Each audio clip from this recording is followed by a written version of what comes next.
Hello, here's the first installment of our survival guide in these difficult times. So I just want to go through a few things with you real quickly in this first installment here.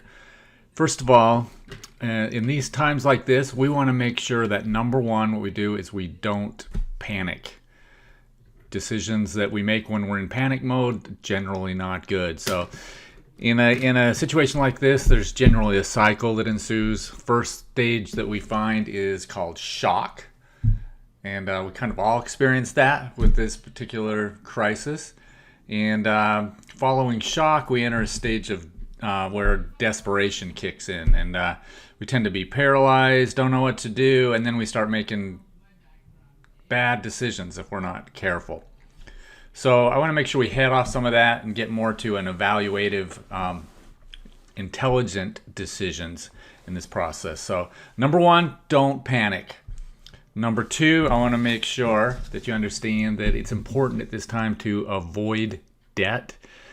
Big temptation will be to, max out credit lines, figure out a way to borrow money to get through this. That is not a good answer. Digging a bigger hole, it does not get you out of the hole. So understand there are different types of debt, and I'm going to attach some information here that'll help you understand that a little bit better. But lines of credit are meant for bridging a gap, just to cover a shortfall that we know cash is coming in. For example, if we have payroll today and invoices getting paid on Monday, we might borrow from a line today to cover payroll, pay it back on Monday. That would be acceptable. Leveraging is another option where people borrow money to make more money. Sometimes that can be okay.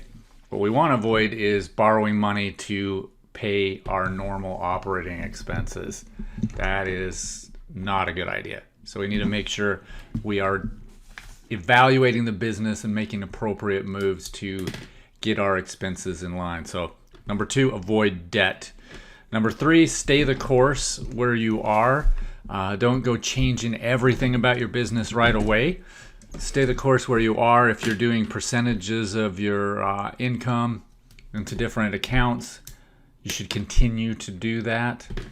And step four, evaluate. We need to get to a point where we're actually evaluating what's happening in our business, truly understanding what's happening to our cash flow, to our customer base, with our vendors, and then we can make intelligent decisions to innovate, to make sure we look at our products that we're selling, our services. We're going to have more on that in another video we're going to do.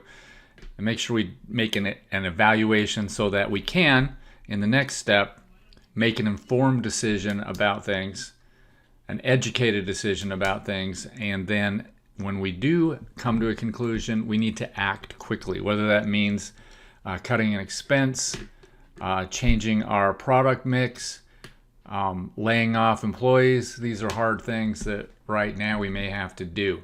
So, but we want to do that in an informed way, in a decisive way, in an educated way, not in a